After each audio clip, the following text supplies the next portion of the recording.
This is my third video on the architecture of survival of the informal economy. It's about the infrastructure of hope versus the formalist fantasy, a critique of urban displacement, the mirage of order. In the contemporary African metropolis, the sight of a bulldozer leveling kibada in formal store is often framed by state authorities as a necessary step towards modernization and order. However, this perspective relies on a fundamental misunderstanding of how a city functions or how a city grows. When the state removes a trader from the street without providing a viable, accessible alternative, it does not create order. It creates a vacuum of survival. Urban planning in post-colonial states is frequently haunted by a formalist fantasy, a desire to replicate the glass and steel aesthetics of the global Northeast while ignoring the local economic heartbeat. By destroying the informal sector, the city is not progressing. It is self-cannibalizing. It is self-cannibalizing. It trades the livelihoods of an estimated 15 million people for an aesthetic purity that the formal economy is structurally incapable of absorbing. The infrastructure of hope. In my works, I argue that the informal sector is far more than a black market disorder or a sign of underdevelopment. It is the infrastructure of hope,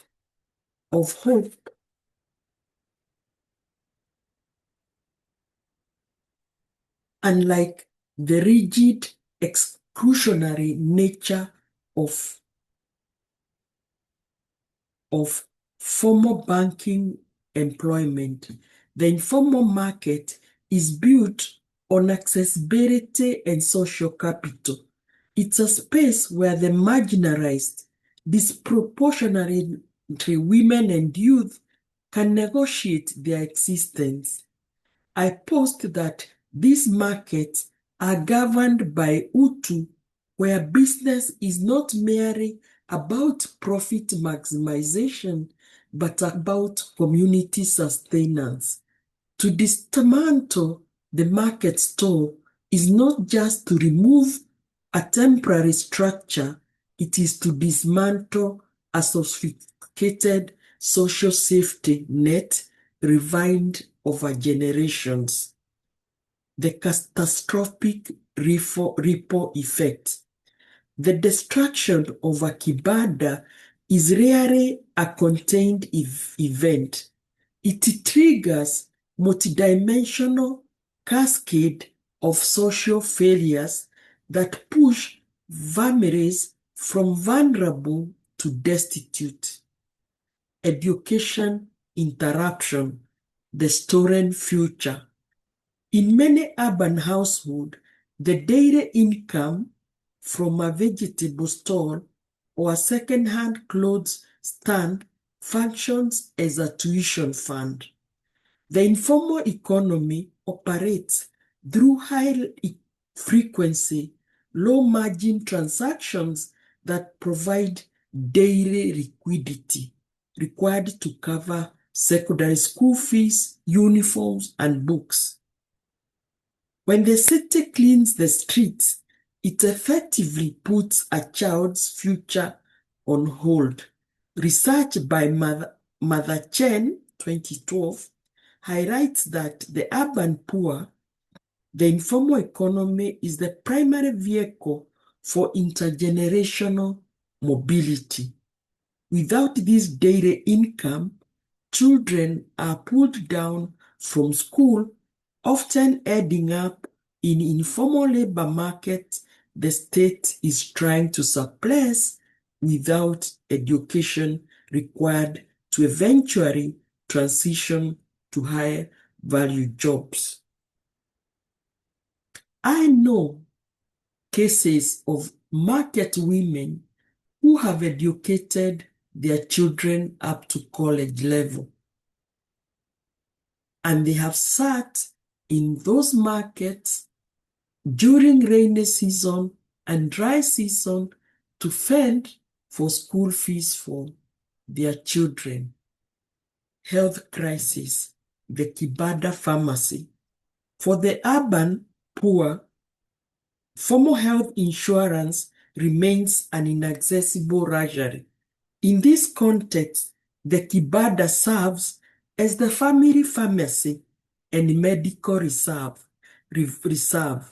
The earnings from a day's trade are often immediately converted into malaria medication for a child or blood pressure medicine for an elderly parent in the village. As Caroline Skinner 2008 notes, the link between street trade and health is direct. Displacement leads to immediate health crisis. When the cash flow stops, the medicine stops. This places an even greater burden on overstretched public health facilities, proving that modernizing via their displacement actually increases state social liabilities. Social fragmentation and poverty trap. The informal economy is a ladder. It takes years of consistent pressure and customer making to climb out of absolute poverty. A single day of state-sanctioned demolition can reset a family's progress to zero. This creates a cycle of permanent precariousness. The loss of a trading spot is also a loss of social capital. Traders often belong to informal saving groups. When one trader is displaced, the entire group financial stability is compromised. This fragmentation dissolves the communal bonds that prevent urban unrest, repressing productive citizens with the disillusioned people with no stake in the city's success. The failure of the formalist fantasy. The central tragedy of urban displacement is the absorption gap. State planners often operate under the delusion that removing the eyesore of informal trade will somehow absorb these millions of people into formal retail or manufacturing. However, Ananya Roy points out that urban informality is not a choice made by people experiencing poverty. It's a structural necessity of the current global economy. The formal sector cannot provide 15 million jobs by criminalizing the only viable means of survival. The state is effectively waging war on its own population. This self-cannibalization, the city consumes. This is self-cannibalization. The city consumes the very people who provide low-cost labor, low-cost food to sustain the workers in EPZ, to sustain the workers in corporate, to sustain the workers in government services, and its local tax base through indirect taxes on every item a trader buys. Where is Utu? The ultimate question from planners must be, where is Utu? A city that expands by destroying its people means of survival is not developing, it's decaying within. Development should be measured not by the height of skyscrapers or the emptiness of pavements, but by the security of the people's livelihoods. A truly modern city would integrate the kibanda into its design, recognizing it as a pillar of resilience and self-reliance and solidarity, until the state stops seeing traders as nuisances and starts seeing them as the infrastructure of hope.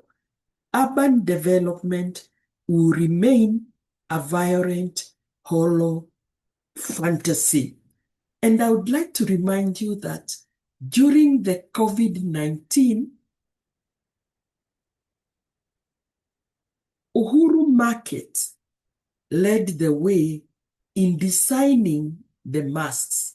And I remember the Secretary of Trade then, Betty Minor, visiting Uhuru Market to visit the market to see how it was making the masks.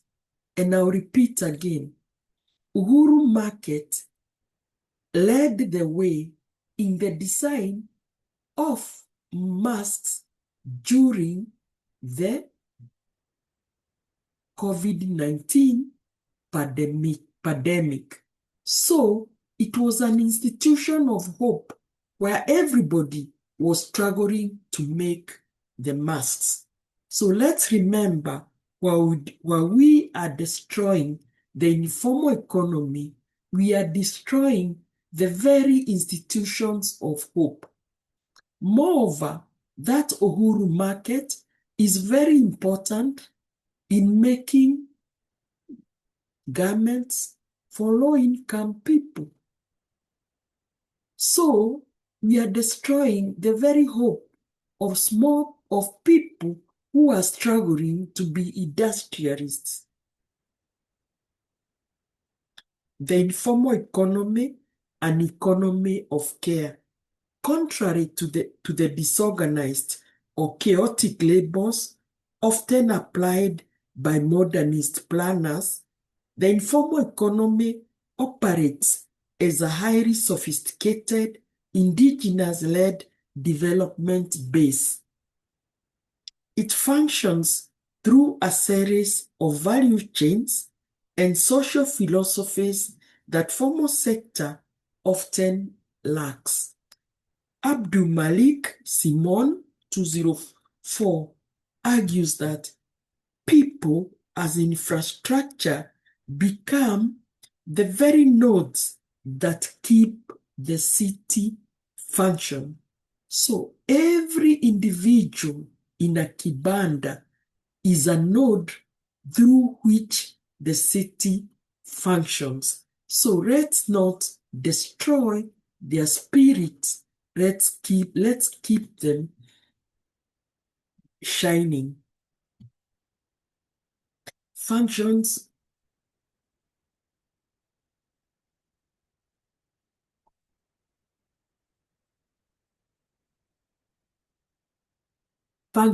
of the informal economy.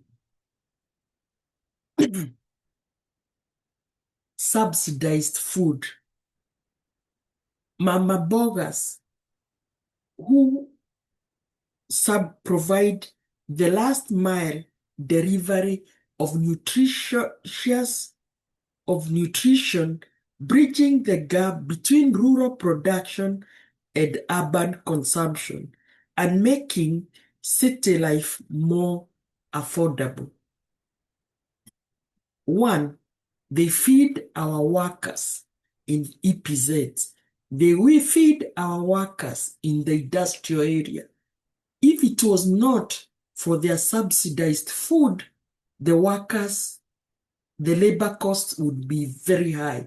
They feed those government employees. They feed our workers in hospitals.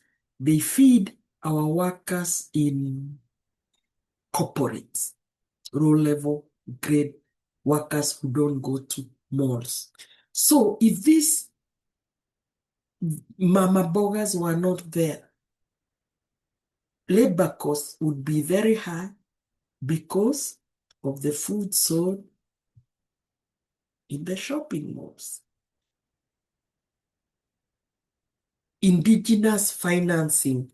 Through the Chama, workers engage in innovative banking that bypasses predatory formal interest rates. And the fact that they try to start their businesses without debt. They are an example of how we should run our economies debt-free. Social well-being. The sector prioritizes an economy of care that supports youth, women in localized clusters. It's not executionary. Local agency. These spaces are primary sites where local innovation and unfettered by Western standards takes root. For example, we are complaining about our graduates not finding work. But can you consider that youth, like the one from Gato Duno, unsure of his future, is taken to a curbside mechanic? The father asks the mechanic to teach them the trade of mechanic. And from there, he will graduate into a mechanic.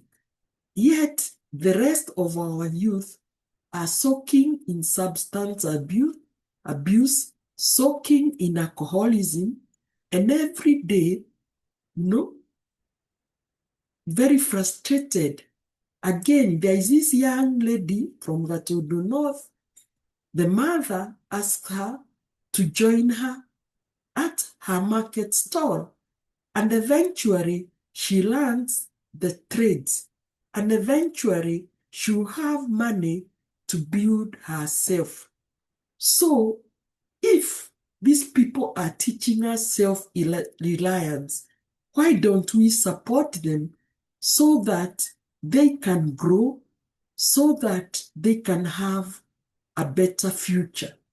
We have destroyed the principles of self-reliance through our neoliberal education, where we have taught everyone that you must be employed in corporate or in government, period. If that job is not available, then no job at all.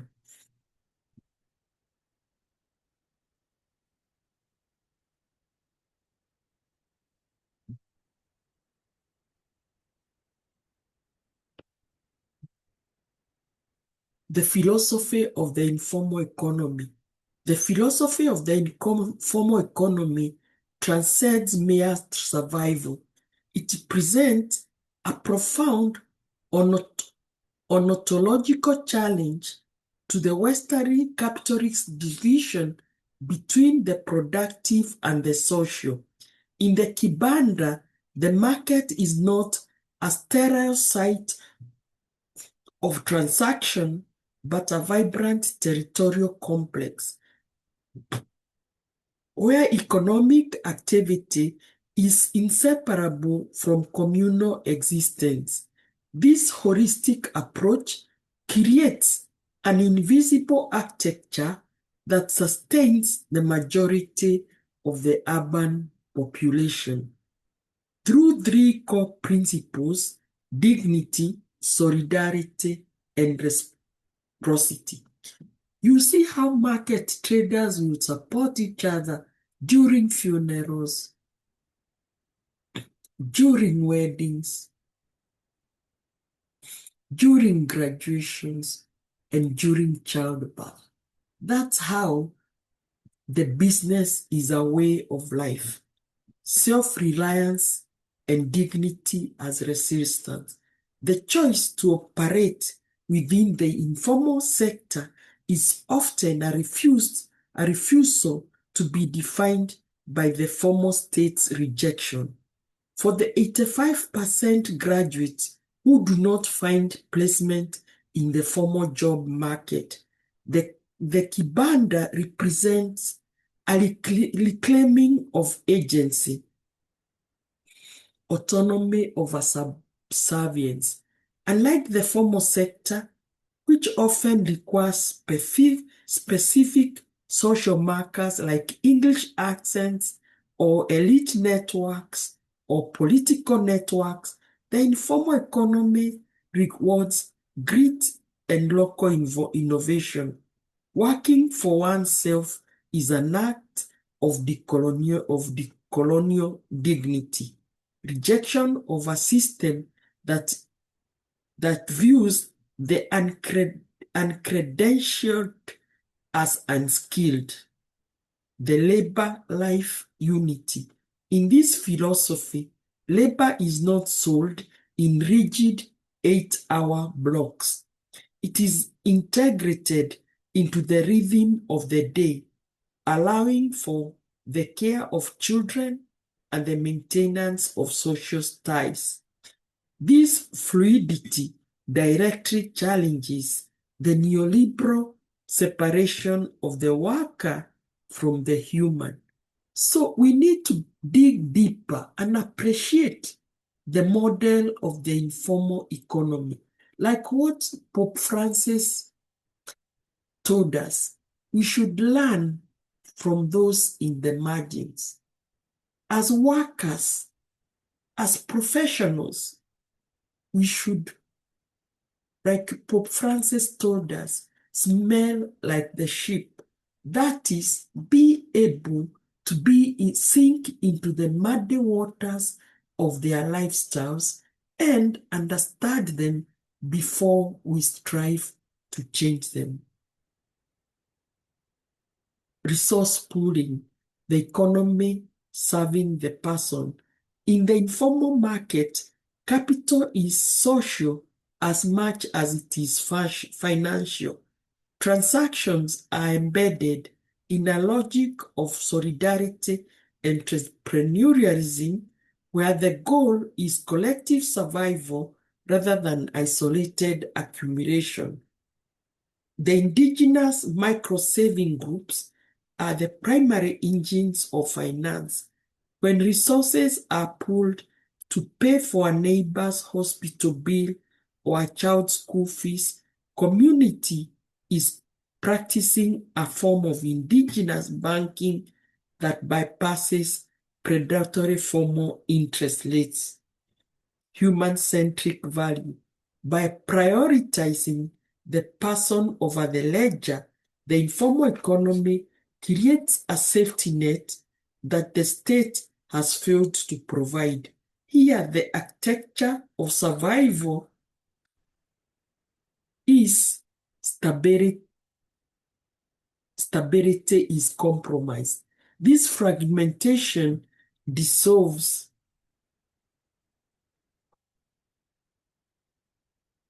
is built on the shared understanding that survival is predicated on the health of the collective, as stipulated by Simon 204. So when we prioritize the individual, we are putting the health of the collective first, like Simon stipulates it. Reciprocity and gifting. the tapestry of survival.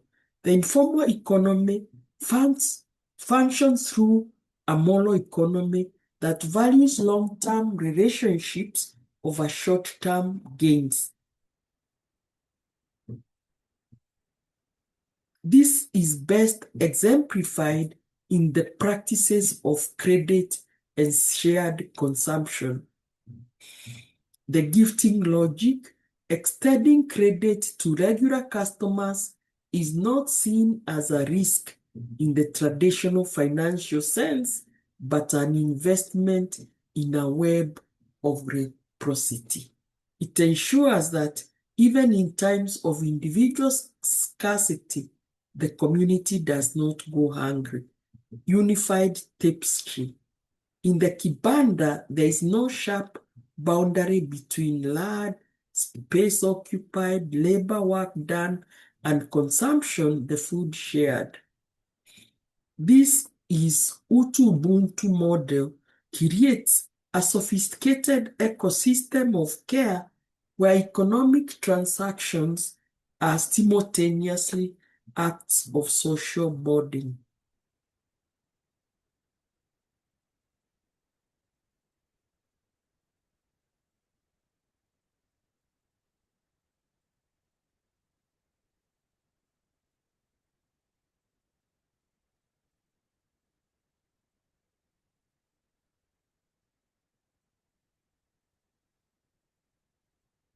Reclaiming the urban commons.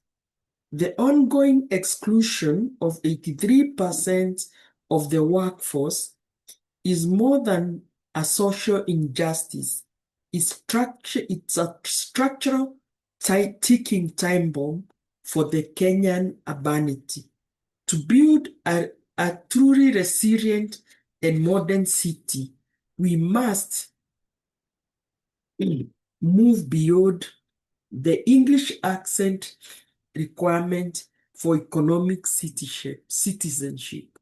We must stop planning for a fantasy version of Nairobi and start planning for a Nairobi that actually exists towards integrated urbanism. Academic and policy intervention must pivot toward integrated urbanism, which requires legal recognition. We must transition from merely tolerating the informal sector to legally protecting their right to occupy specific urban commons. This means zoning vibadas with the same permanency as zoning for malls. Infrastructure provision, designing urban spaces with water, waste management, and security specifically for informal traders. If the state can provide infrastructure for multinational factory, it can provide tap and a roof for mama bogas. Human-centric planning. We must introduce the concept of Utu into the planning curriculum of our universities.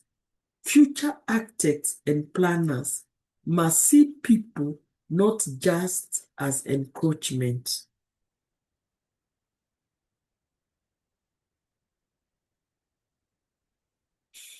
The informal economy as the light of the nation.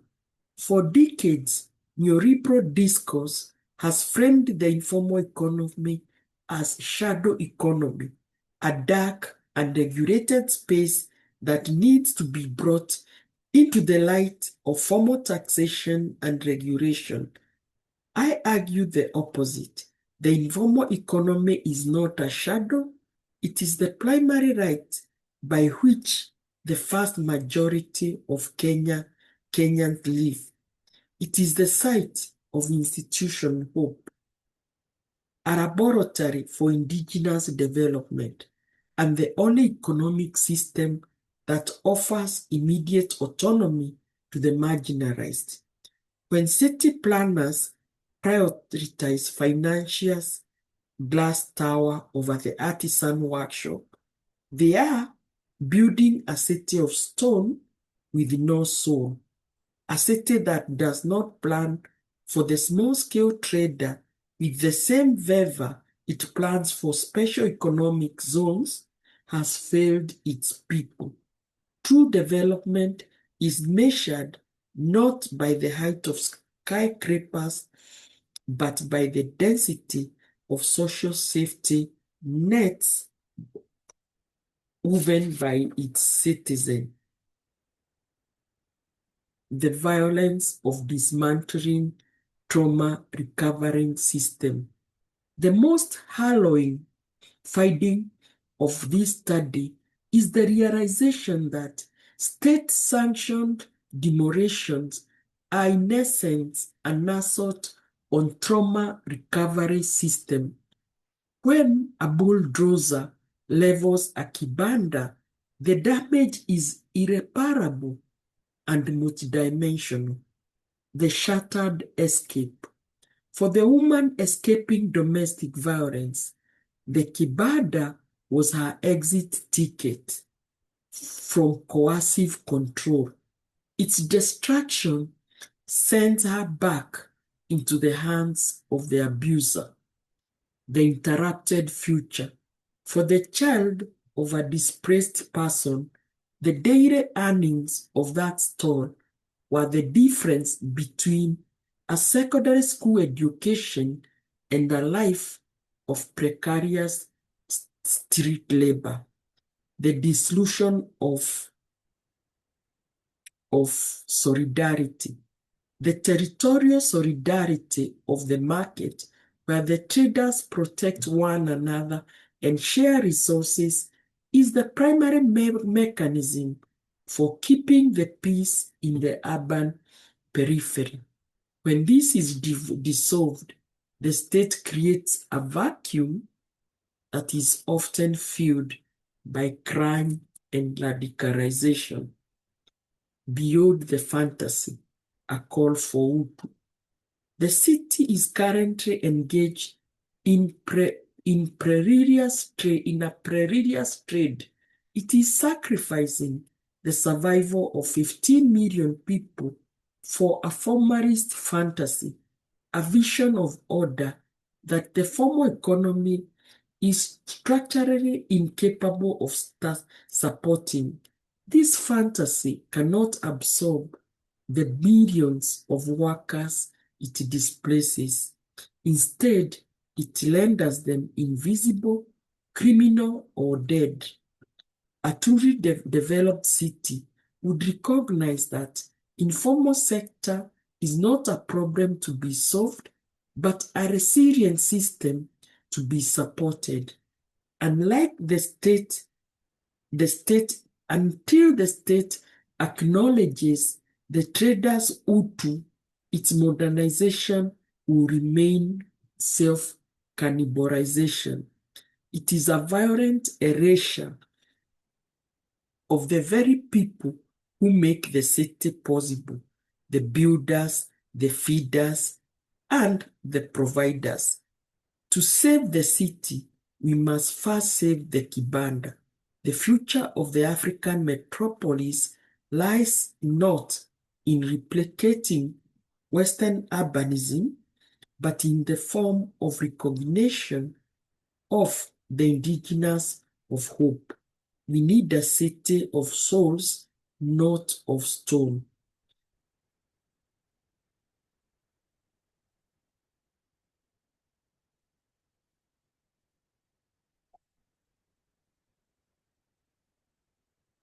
Policy recommendation towards an integrated urbanism.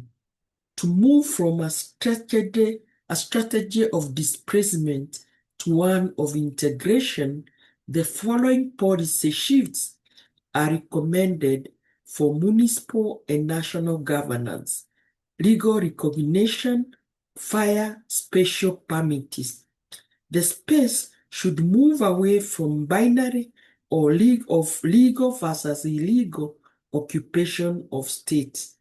Recommendation: implement a system of social use zoning where specific road reserves, urban nodes are designated as protected trading zones instead of criminalizing encroachment. The city should issue low-cost permits that grant traders the rights to specific spots, providing the special permanence required for long-term investment, demasculinizing urban governance. Currently, cities' bylaws are often rigid and hostile to the economy of care that the women traders require. Recommendation: reform municipal laws to allow for flexible trading hours and the integration of childcare facilities within or near market hubs.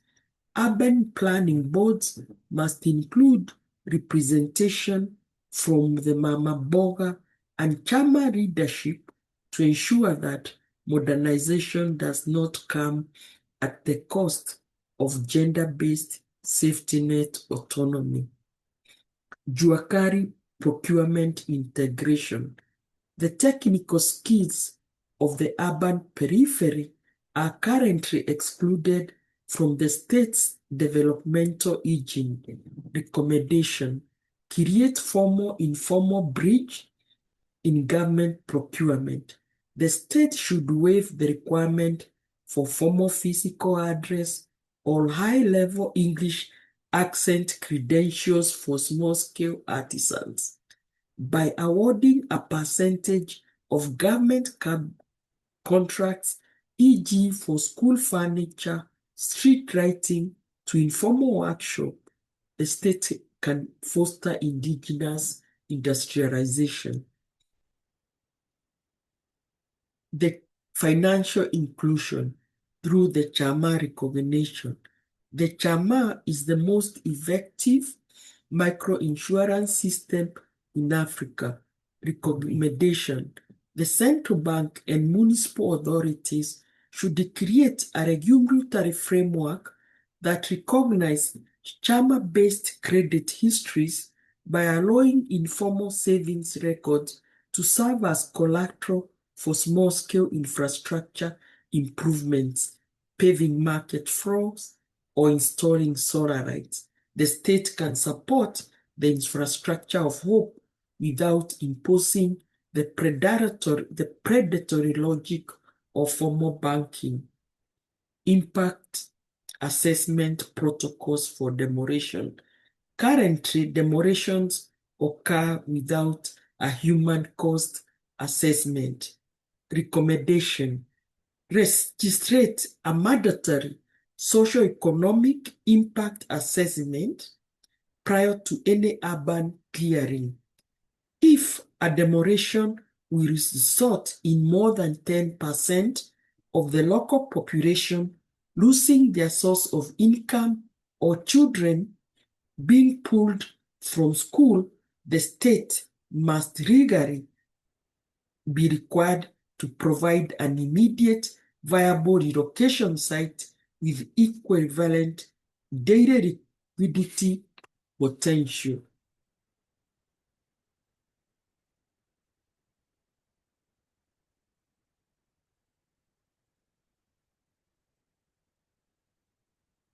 That's the end of my presentation on the invisibility of the architect of informal economy survival. I presented 3 videos to help you see the vital role the informal economy plays. I've also offered the case of violence and even made policy recommendations that we can use to work with the informal economy. As I said, I've worked in the informal economy since my PhD graduation in 1992. And this was promoted by a gift I was given by my chief examiner, Professor Michael O'Connor, then of the London School of Economics, and this book was entitled Who Controls Industry in Kenya, NCCK 1969. This gift made me realize that I was not being validated to join the elite knowledge club. Mine was to go back to the grassroots and carry out grounded knowledge search of how we can have an indigenous economy. And this brought me to the informal economy because of its self-reliance, adaptive, flexibility, and innovativeness. Then I received a poem from my daughter which was about structured living. And this poem was about how we are all being bound up into a way of life that structures all activities that we do. And this was different from the way informal economy is run. This energized my struggle to study the informal sector. The third thing is I started building my house because due to structural adjustments, with my salary at the university, I could not afford a mortgage. And I moved to Kahaskari, which was then only partially occupied. And then I had to shop my products from the informal economy. I had to go to Githurai, to the Komba market for furniture, to Ruiru, and all these places. And this is when I realized that the informal economy is indeed an ecosystem of networked relationships, which, with my questionnaire, would not be answered. Then, still, I moved into an incomplete house. Thieves came and attacked me, as I said in my first video. And I realized that instead of being angry with them, I should be angry with the system that reduces or makes individuals to be violent and make them even have bodily functions in an unpredictable and unacceptable conditions. So I thought, why don't I study the informal economy more in general to understand it and bring it to the forefront and tell people violence is likely to occur unless we address these issues.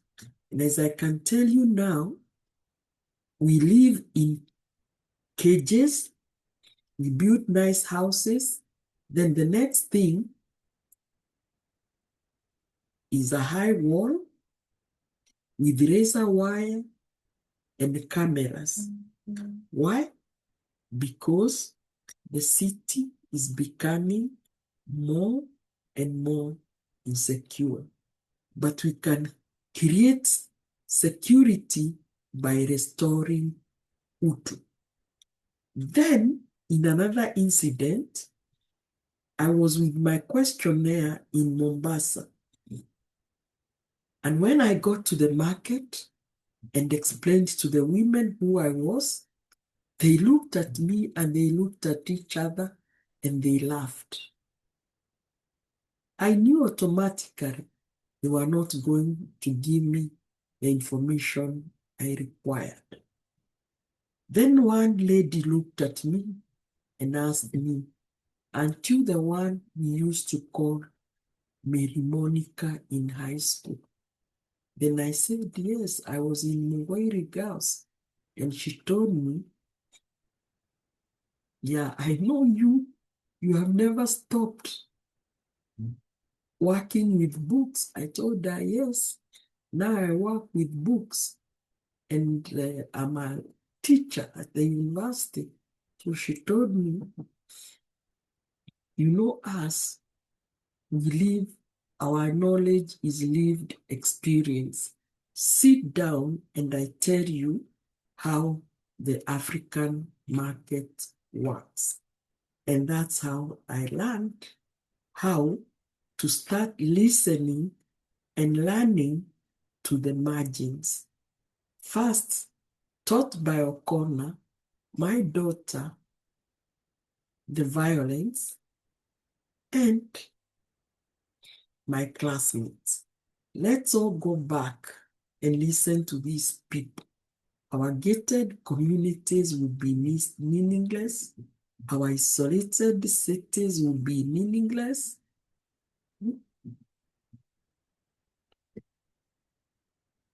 If we continue cannibalizing others in the name of modernity.